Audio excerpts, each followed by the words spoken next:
This is Optimal Relationships Daily, episode 1274. Things to try if you don't feel heard. 5 ways to express yourself differently. By Alysha Jeney of modernlovecounseling.com. Hello, everybody, and welcome. This is Optimal Relationships Daily, where we seek to improve your relationships 7 days a week in these short, bite-sized episodes. I'm your host and narrator, Greg Audino, and today I'm going to be narrating a great post for you courtesy of Alysha Jeney of Modern Love Counseling, which is based in Denver, Colorado. Alysha has some tips for how we can change or rethink our means of expressing ourselves if we're not feeling heard by our partners or anyone really. So, listen close. We're going to dive into the article now and optimize your life. Things to try if you don't feel heard. 5 ways to express yourself differently. By Alysha Jeney of modernlovecounseling.com. Feeling unheard or misunderstood in your relationship can be incredibly isolating. It can also be exhausting when you've tried everything you can to explain how you're feeling and your partner still doesn't hear you. I often hear my clients report that their biggest complaint in their relationship is that they aren't being heard. They feel they communicate effectively and express themselves clearly. So, what's the problem? There's most likely a disconnect because your partner's perception is totally different, or they don't know what to do with the information you're expressing. We may not intend to do this, but we often end up trying to change our partner's perception when we aren't feeling validated. This causes conflict, and we then get stuck defending why our perspective is right. The reality is, neither of you are right, but both of you are valid. When we struggle with being heard, it can often be contributed to how we are being perceived. Although we don't have any control over how others perceive us, we can work on our expression of vulnerability and detach from our partner's response if they have a reaction that isn't fulfilling to us. We also have to remember, our partner is an insecure child inside at times of feeling triggered, and they have their own demons they're battling. If they are reactive to our feedback or vulnerability, it may be tangled up with their own deep-seated struggles. This doesn't give anyone a free pass to be abusive. But if you perceive your partner is guarded, defensive, attacking, or blaming, we can try our best to understand why without personalizing it. Their reaction may not have everything to do with us. Number 1. Things to try if you don't feel heard. Exercise your emotional intelligence. It's essential to know what you're feeling. Seems simple enough, but oftentimes we don't really know what we're feeling. We just know we're uncomfortable. This leads us to subconsciously project onto our partner. We then create an expectation and are disappointed when they don't fulfill our needs.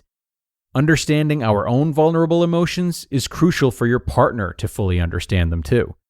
How helpful would it be for you to be aware that you feel insecure about how you look, prior to having an upset reaction with your partner when you project that they are looking at a stranger with a wandering eye? Number 2. Things to try if you don't feel heard. Don't default to anger. When we feel dismissed, it's hard not to default to anger. Anger is a special emotion because it protects our inner fears. It helps us feel powerful in moments when we may feel really small. Instead of expressing anger, practice exposing your fear, insecurities, or hurt to your partner. Anger will most likely always set off your partner's defense mechanisms, and you won't end up feeling heard anyway. Number 3. Things to try if you don't feel heard. Be aware of your accusations. I often hear my clients say to their partners, "I've told you so many times that it upsets me when you continue to act aggressive when I'm trying to express myself. You apparently don't care or listen." As an objective party, I can understand that this person is trying to express their hurt feelings by expressing that their tolerance is low, that they are feeling defeated and most likely really sad.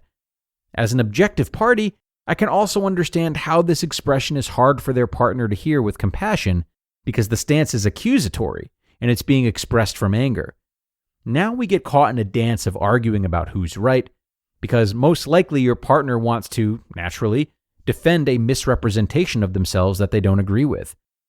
So if you want your partner to understand you and not defend themselves, you have to be very mindful of how you're expressing your perspective.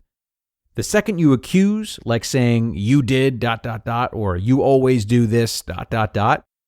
That's the second your partner flips the switch and stops listening to you. It's important to try to express your perception by expressing like this. Maybe this isn't your intention, but I perceive you shut down when I try to talk to you sometimes and it really hurts me. I feel dismissed and rejected. Number 4, things to try if you don't feel heard. Practice humility. Humility is important in a partnership. It requires that you look into the mirror and acknowledge that maybe you aren't right, or maybe you aren't being vulnerable.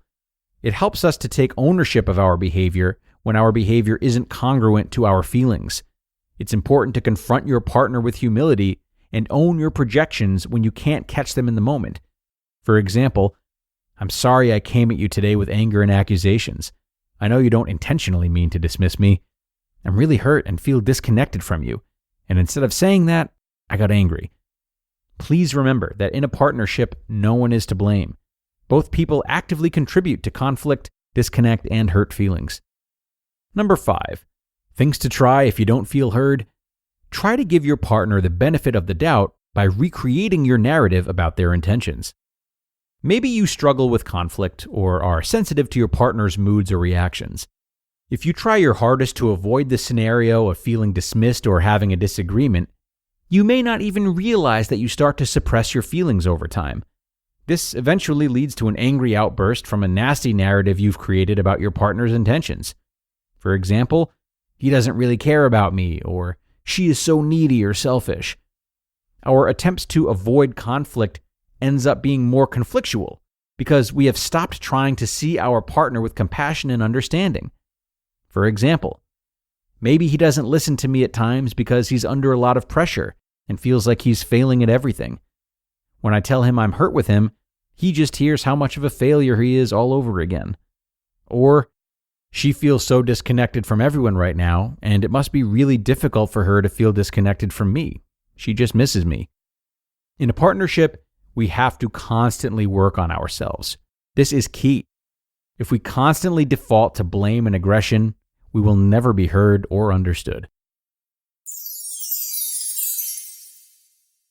You just listened to the post titled, Things to Try If You Don't Feel Heard, 5 Ways to Express Yourself Differently, by Alysha Jeney of modernlovecounseling.com.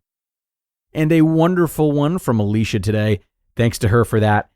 It really is so amazing how, even when we take the hard steps of expressing ourselves and speaking openly, there can still be so much work required to ensure that we're expressing ourselves in a healthy way, that we're being respectful of others, that we're being clear, that we properly understand our feelings that we're expressing, and the list goes on. A lot of that requires self-work that is well worth the time. But as far as our partners go, a good way of helping them understand your point, or perhaps more importantly for them, helping them understand the role they play, is by checking in with them about what you need from them. As you're trying to express something important, consider telling your partner, I need you to listen, or I want your advice. I want to know if you feel the same. I want to know if you are seeing something that I'm not. And, sometimes we don't always quite know, or at least haven't pinpointed what we want from our partners when expressing ourselves. But being aware of this before talking with them can be really helpful and give us better insight into where the feelings are coming from in many cases. So take that with you, everyone, and best of luck. I'm going to skedaddle for now, but I thank you for being here and listening until the end. And I hope you'll come back again tomorrow for the Monday show, where I'll have more great content for you and where your optimal life awaits.